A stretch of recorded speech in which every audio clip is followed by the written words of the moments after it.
like, one, the work of advocacy is so, like, it's so complex. There's so many layers there. There's so much nuance. There's so much, media tactics, and like, there's so much there. But I feel like this, right? I do not like, and I can never I'm not going to say I don't understand, but I think one thing that we shouldn't do, like one thing that's not okay, and I'm talking about people who don't necessarily work within advocacy, right? People who don't like the work of advocacy. It's not something they feel called to. It's not something that they're about. They don't really enjoy it, whatever the case may be. You still shouldn't be someone who feels like people who do the work of advocacy are, like, it shouldn't bother you. You know what I mean? Like, I'm just trying to explain this in a simple way. Like, I feel like people who are like, oh, people who do the work of advocacy, like, it's dumb, it's meaningless, like, it's repetitive, like, not really. You know what I mean? Like, and I think even if you feel like, because here's the thing, right? I remember for me, like, last year, there was a situation where I was just genuinely trying to get an understanding. I was just asking questions, and there were like a bunch of white people who pretty much told me, like, we're about to call the police, like, you're being aggressive. And it was so crazy to me because it was like I was not being aggressive, like, at all. And I don't really care to get into like what happened, just because it's like for the sake of the time in the video, and like mentally I just don't really care to get into it. But that was the first time in my life where I realized, like, oh, you know what I mean? Like, this literally can happen to anybody. Like, this literally can happen to anyone. Like, and so just understand that, like, the work is important and it's meaningful. And I think that it gives people a sense of purpose and a sense of meaning. And I think when you start talking about historians, right, like, nobody says, oh, philosophy is stupid, we shouldn't talk about philosophy, who cares, it's ancient, it's, it's the past, right? Nobody talks about third world issues in that way and say, oh, well, they should just get over it, or, you know what I mean? So let's not be ignorant when it comes to the work of advocacy. Like, if it's something you don't like, if it's something that you don't like listening to, or you're not about, then that's fine. That's just your thing. But definitely don't knock the work and its importance, really, because it's really significant. It's okay if you've decided that that's not your plight. You don't want to join in that plight with other African Americans. That's completely fine. That's your choice, right? Like, you have free will. It's fine. But it's like, definitely don't be like, knocking the people and like talking crap about people who actually do the work, because it genuinely is meaningful and it's very significant. Like, what people don't understand about slavery is that it's psychological, and it's deeply, deeply ingrained and embedded in our marketing and everything else in this country. And to be honest, until something happens to your Black self, you're going to be like, you might be on that like high horse of like thinking that, you're good to go. You know what I mean? And that's okay. And I think when you start talking about even self-awareness in terms of your own personal experiences as an African American, if you're someone who, obviously I'm talking about people who are refuting the work of advocacy, and those who advocate, but it's like, until it happens to you, then you can see it. Until it's your brother, you know what I mean? Then for some people, it's like, it really kind of hits home for you. And I think that that's just the life, that's just the reality for a lot of people, right? Until it's your brother who can't get a job, until it's, your sister or whoever who went to college and, you know what I mean, she can't get, like, you know what I mean? Because of the way she look or whatever the case may be, like, then it kind of starts to hit home for you. And then you know what I mean? Until you start to do something and you're like the first, or, until you literally start breaking glass ceilings, like, please, you know what I mean? Like, stay on the sidelines. Just don't really engage. You know what I mean? Because I definitely think one thing that is like really zoning me out lately is like people who just feel the need to refute and like rebuttal, the work of advocacy. And it's like, it's really important though. You know what I mean? Like, it's really meaningful. Like, there are a lot of people who have experiences who don't know what is going on. They have no context. And then when you start also talking about the work and the sacrifices that goes into the work of advocacy, like, that sincerely is something noble, because it's really like for the collective good, and people are paving the way, you know what I mean? And they're doing amazing things, and like they're sacrificing so much for that. Like, honestly, if that like, is that not servitude? Is that not Jesus Christ himself? Like, you know what I mean? Are they not walking out the faith? Like, you know what I mean? Like, that's crazy. So yeah, definitely stand down. Like, for real, stand down. Like, you know, history is real. There are Black historians, right? And this is the thing too, like, you also have to check yourself if you are someone who refutes the work of advocacy, and like, you're like, oh, we're always talking about this, or are we talking about that? It's like, well, you have to understand where you're at, right? You're someone who, you've never even opened a Black history book, right? You don't even know the laws and the things that have been put in place, you know, in replace of, you know, slavery and lynching and mobs, and you know what I mean? Like, you have no idea. So please don't, like, you don't know enough to really refute that work and say that it's not meaningful and that, you know, it's repetitive, right? I am all here for, you know, getting past a point in your life where you're no longer in the hood. You know what I mean? You've had experiences. You have a more balanced view. You understand that a lot of times it is systems and it is structural, but you also understand that your experiences are real as a Black person, right? And if you may not have the language, right, you may not be able to articulate, okay, microaggressions, right? For you, you may also be someone who has kind of been inundated with certain psychology that makes you feel like you have to people please and you have to overwork. And, you know, you may be someone who may even be like a people pleaser, right? You may be someone who feels the need to kind of like explain every little thing, and like, maybe that's fun for you. I don't know. But I'm more so just saying, like, there's so many layers as to why you as an African American would refute the work of advocacy. And you have to know that that's not normal. Like, that's not normal. You know, like, you don't see people from other cultures doing that when there has been a historical event that has literally changed the trajectory of their culture. You know what I mean? Yeah, that's not normal. So like, yeah, you should just like stand down. But that's not the whole premise of this podcast. Like, that's not the purpose of the podcast. That's not why I was making this pod. I was actually coming on to talk about women. You know, now that we're like getting in the better half, and we're going to go ahead and take a quick break here, and then I'm going to come back with the actual pod. Really trying to, well, first, welcome back to the Renaissance Room. I'm really trying to find a space where I can create in a different medium, right?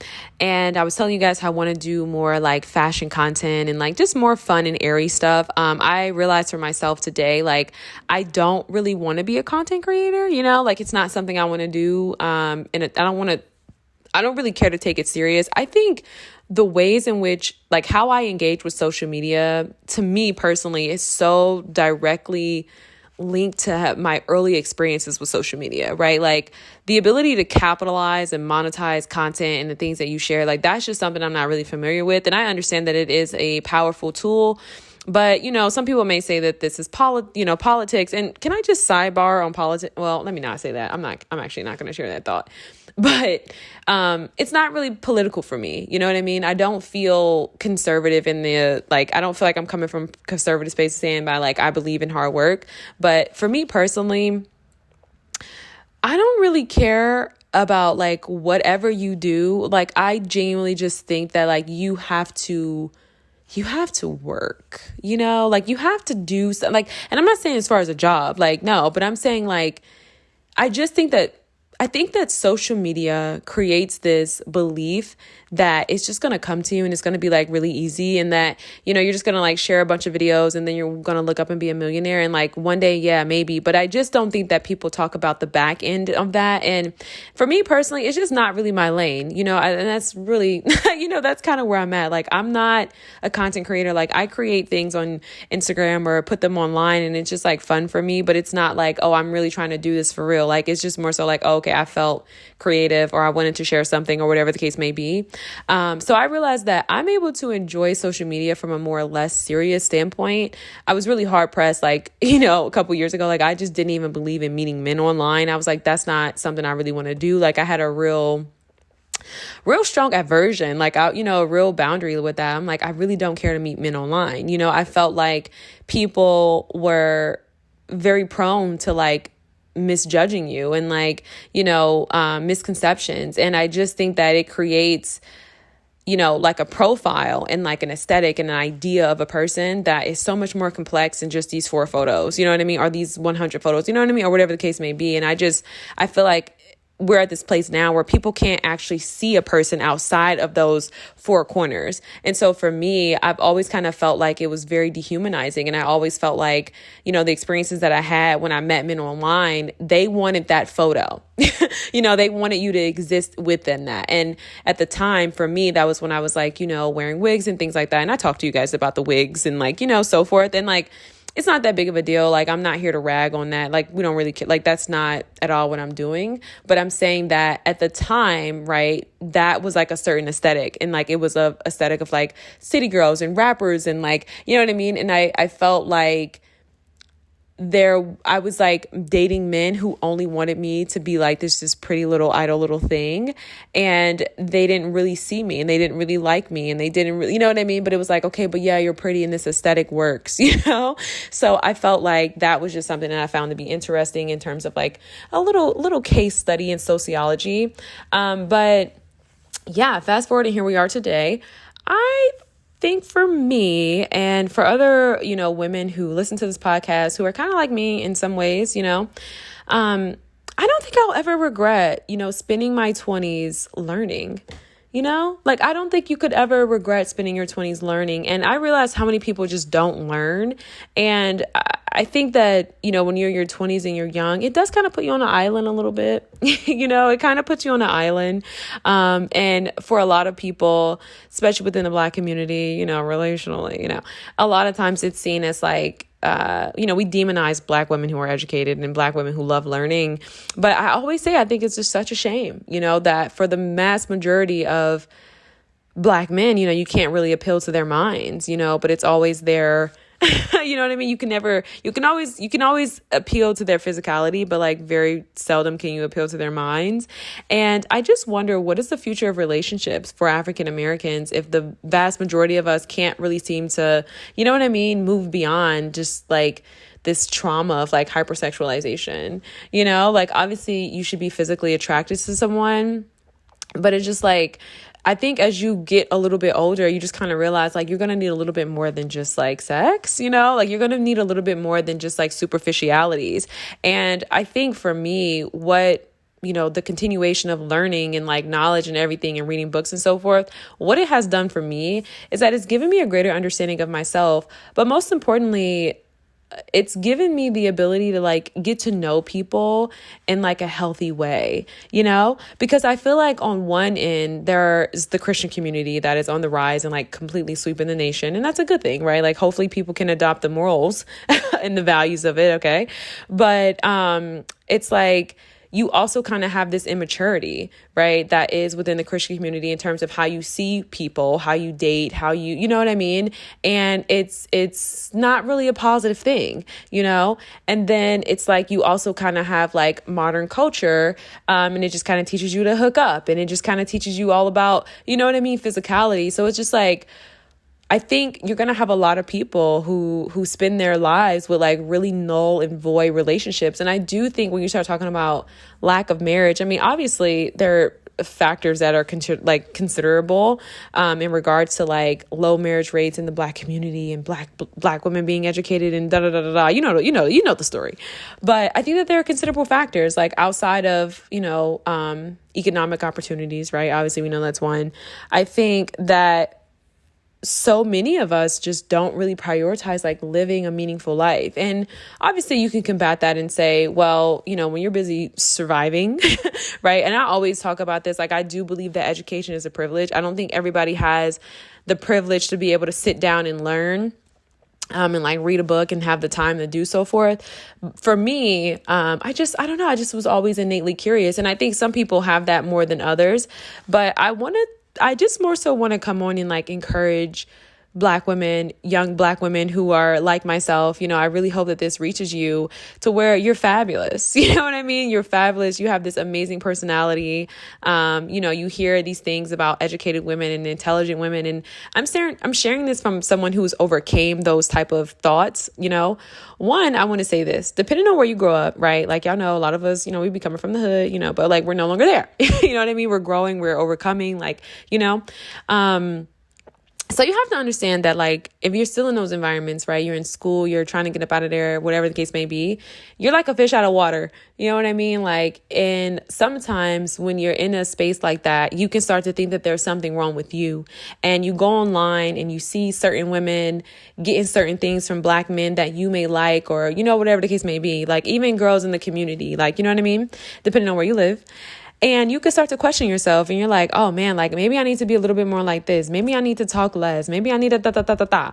And I'm here to tell you right now, you are a fish out of water, and you have to give yourself time to like continuously work on yourself to get to the environment where you're going to be around people who appreciate you, right? Men who also are in that space where you guys can share intellectualism and there's capacity and range and Blackness and love and beauty and physical attractiveness as well, but you have to also understand like where you're at in your environment. And because what's so unfortunate is because education is such a privilege, it's something that's not afforded to everyone. So a lot of times you are kind of like on an island by yourself and it feels that way. And you're like talking to people and they're like, oh my gosh, like I have no idea what you're talking about. I just want to chill.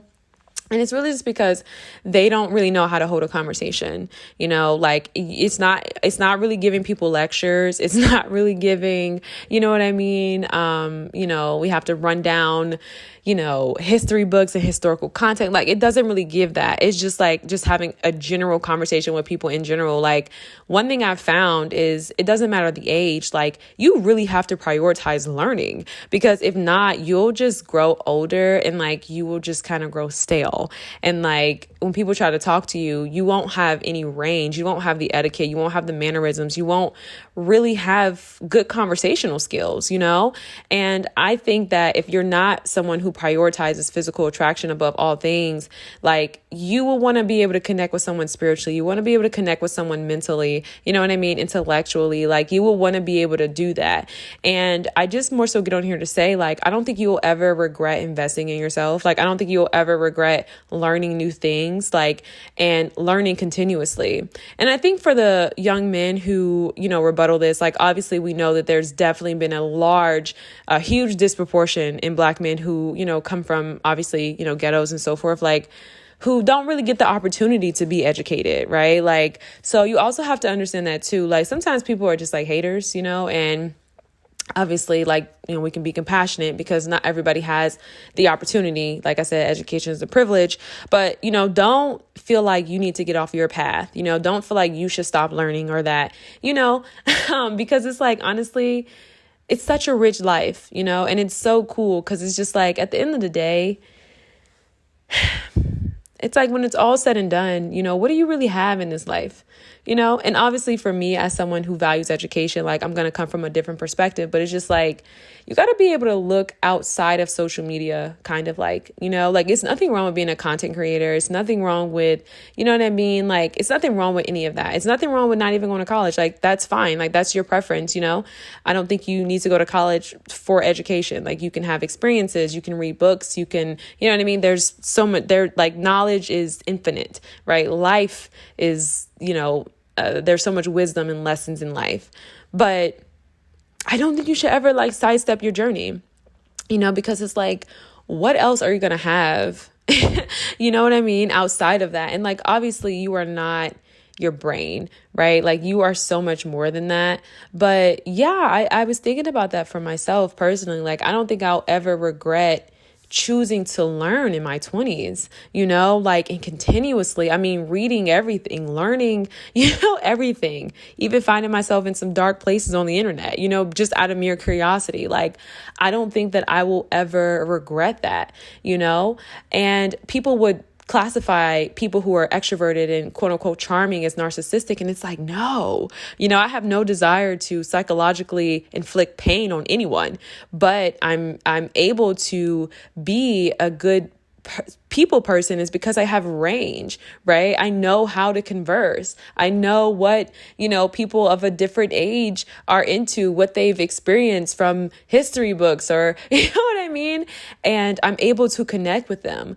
Like, one of my most memorable moments was with there's a Black woman, and she was the only Black bookstore in the city. And I'm so grateful that I met her. I would literally go to her bookstore and we would sit and we would have a conversation. And it was way before now, right? And I remember that was just like the brink of me learning about African American literature. And had I not learned that, I wouldn't even be able to glean from her insight, right? I wouldn't have been able to glean from her wisdom. I don't even think she would have even looked over me in the ways and like what she did, and kind of like give me wisdom and guidance, right? Encouraging me to keep learning, and relating with me on that way. And you know what I mean? And it's like, she was like 70, you know what I mean? And it's like, that's life. And I even think about, the times where I've solo traveled and I'm like hanging out with these amazing people who are in their 40s, and I'm not in this space where I'm insecure and I don't know how to show up and I feel out of place, but it's like, I'm completely fully myself. And, we're getting along and we're vibing because, you know what I mean? Like, I just think that the more you learn, knowledge opens up your world. Like, it really does. And I guess I'm more so just kind of saying this for young Black girls who are, you're in this space and it's like, you're chasing these guys, or you're feeling like you got to chase these guys, and you're feeling like you got to be less of you. You know what I mean? No, fully show up. And like, when I think about my life, I always said I wanted to marry in my 30s. And I guess I just always said that for me because I don't know. I don't know why I said that, but I literally remember being in my AP English class when I was like 16. I was like, yeah, I want to marry in my 30s. And honestly, that was a thing for everybody back then. Like, like all the women that were in my cohort, like the girls that I used to roll with, we all said that, it wasn't even like, it just was like, we just, because 20s, I really feel like as I'm learning in my 20s, and as I'm almost out of my 20s, right? Like, I'm going to be 27 this year. It's like, life is about learning. 20s is about learning. And this is why I always say for myself too, like, I do have a little bit of anxiety of like being online, because when I look back at this project in my 20s, I think I'm just grateful that I did it. I'm just grateful to be like, okay, that's what I was doing in my 20s, right? That's something that I stuck with in terms of my, my love for journalism. And you know what I mean? Like, I never gave up on that dream of being a writer. That's the thing. Like, that's the only reason why I'm here, right? My love for teaching and sharing what it is that I know and inspiring other people. I'm grateful that I'll be able to look back and say, that's what I did in my 20s. I had something to show for it and I stuck with it. And it was like a side project, and like, I just enjoyed it. And I was able to, really grow this really amazing audience of like 44,300 people, 4,300 listeners. Like, that's cool, like, that's what I did. And so I think for me, it's like, I come on and I share what I know, but like, yeah, keep learning. Like, 20s is about learning, it really is. You should be at a space in your life, like, as you get older, where you can teach other people, you know what I mean, from certain experiences, where you can have wisdom. And when you talk about mentorship and parenting and, all these different things, is that not why we're suffering, right? The lack of parentification, the lack of wisdom, the lack of knowledge, you know what I mean? Like, that's dangerous.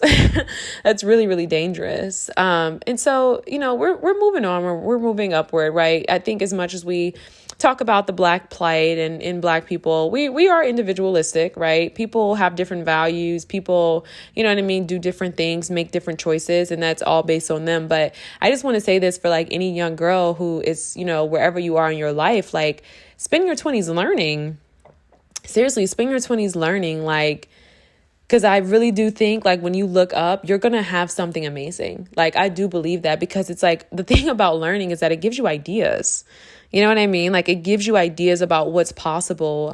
You get to learn different things about business and school. Like, I mean, literally, knowledge opens up your world. Like, I can't stress that.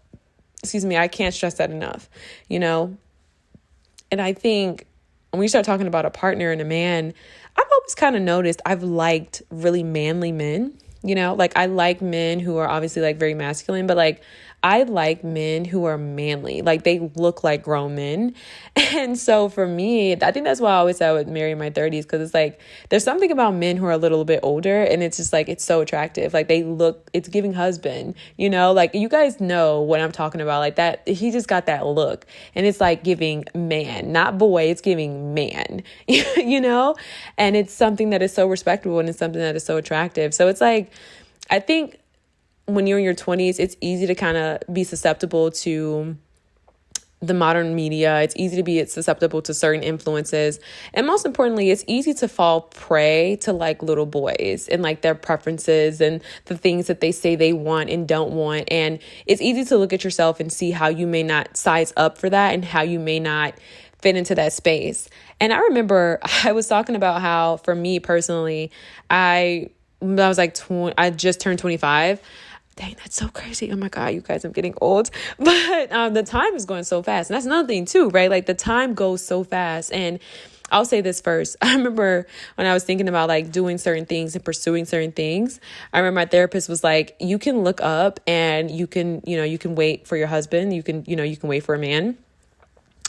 And you could be broke, or you can go to school and do whatever it is you need to do, grow your career, whatever. And you can look up and you can get your husband and you'll at least have your career, or you can look up and you don't get a husband and then you're still broke. You know what I mean? So I think for women, especially, like, don't fall prey to like what people say online, because contrary to what people believe, the type of man I would want to marry and the type of men that I like, I mean, their wives are killing it. Like they're calling in, they got like, you know what I mean? I'm meeting these guys. Listen, $240K salary, wife is $120K, you know what I mean? And it's possible. So I think for me, it's like, keep learning, seriously, keep learning. Don't fall victim to the trap of like certain things. Don't be so afraid to like kind of create your own path and like leave the herd, you know what I mean? Because honestly, I know so many people who like bullcrap their entire 20s, and mostly men, because I'm just always general observing of men. And you look up, and quite frankly, how you spend 25 and 26 is genuinely how you're probably going to be spending like your 30s. And these people who prioritize partying and drinking and like, clowning women who are intelligent or whatever the case may be, right? And a lot of times I don't think that they're clowning women that are intelligent. I just think that they know that they may not be. And so they don't, that's why I say, like, talk about that hater complex. Like, you can't let people get to you, especially as a Black woman who is learning, because people will try to tear you down, because again, education is a privilege. It's not something that's afforded to a lot of people. And then you also have a lot of men who are followers, right? One thing I've learned is that we really fixate on the issues within Black women, right? I think that our vulnerability is always exploited. But most importantly, what we don't pay attention to is how so many men have low self-esteem, right? How many Black men have really low self-esteem.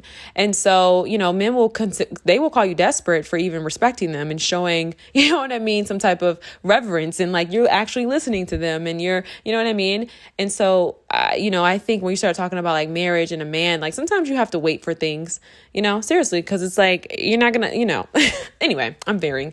But all in all, I think your 20s set the foundations for your 30s, and you can absolutely take a risk in your life. Like, you should take risk. For me, my journey is a little different. I was a writer, so I pursued that, and I'm grateful because I'll never be able to be like, oh, I didn't pursue my dream as a writer, and it was continuous. I was always working on it. But for me, I also chose a path of security.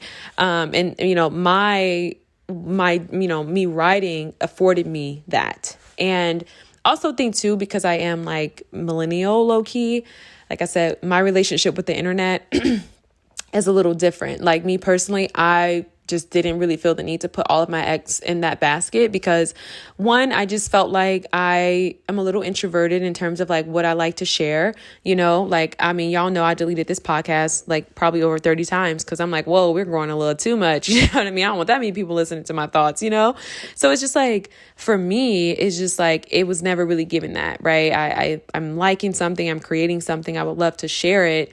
But I never felt this pressure to create. And I think when people get in that space and it's like the creation then kind of becomes a means as survival, where the creation is something that is divine and it's something that is to be shared. And so what you have is like people just like creating so much content, but it's like it's harmful, like, so I don't know.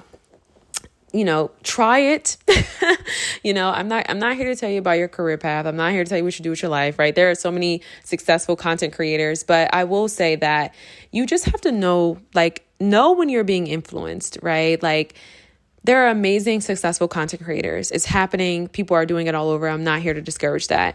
But also know too that I know for me, I've seen people go do great things. I think Jackie Ina is a really perfect example of this. Started YouTube 10 years ago, and now was her time, right? And we're seeing the rewards from that. But you're not Jackie, and you didn't start 10 years ago, and now there's more competition. But again, I'm not going to be the person who, I'm not going to do that to somebody else's dream. You do you. You create and you do what it is that you want to do. But I'm more so just saying this for anybody who's in that space where you may feel like your path of life, your values are quote unquote traditional, right? And you may feel like, are you missing something? And I'm going to say no, because I do believe that hard work always pays off, it's going to pay off eventually. Obviously, we don't want to beat dead horses, but I definitely think that the internet has a way of kind of catapulting you. And it catapults you in a sense, but it's is that really what you want for yourself? And it's okay if you don't want that. But again, if you want that, you should do it. So I don't know. I kind of feel like this video ended on a discouraging tip, but no, I definitely, because honestly, like I said, even for myself, I guess I would be considered a content creator, but I just think that, I don't know. I actually liked, for me at least, I like engaging in life. I think it obviously comes with its bad, but I do think that there's just something beautiful in engaging with life, and I think that there's something great about having online communities and being able to just kind of go and share the creativity. So yeah, anyway, just wanted to come on and say that keep going, keep learning, and definitely use your 20s to learn, learn as much as you can about yourself and who you really are, and don't let anybody influence you or deter you from that path, because I believe that is something that will always pay off. It's you, and I think when you lollygag or whatever, you look up and you just have outcomes that are not desirable. And obviously nobody knows where we're going to end up. Nobody knows what it's going to be, right? Nobody knows if this path, you know what I mean? But it's at least if you are in a space in your life where it's what you're pursuing is something that is authentic, what you're pursuing and what you're you're making good choices, then it's going to pay off for you. And I think that's literally that is my thing. You're going to make mistakes, but if you can try to make some good choices, I think that will really benefit you in your 30s. And yeah, and I just think, again, understanding where you come from, understanding the people that are around you and what you're up against. And it's not just, black men or, you know what I mean? It's not really that simplistic. It's just more so anybody who's just discouraging you from being you, be you. Because one thing I've learned is when you change yourself and you try to contort and fit into all these different things for another person, you just lose yourself and you lose that person as well. So you have to really be yourself and really show up fully. And you also have to give yourself time to grow and time to become, And so I guess that's what I was saying too, or rather my concern and critique about, content creation was, I just think that when you're trying to figure out who you are and you're trying to brand yourself online, on the internet, it's hard, you know what I mean? Because you're changing and you're growing and you're learning. And if you possibly create this platform that, is not something that really represents you, or you're still figuring out who you are, that's challenging. I think you find yourself kind of stuck there. And the thing about branding and typecasting is it's really hard to kind of get out of that. And again, that's not to say that you shouldn't do it. Like, this isn't fear-based, prevention, it's not failure proof. Like, do you, but that's just something to consider, So I guess I'm more so just saying, again, be yourself, don't be in a rush, and make good decisions. Peace.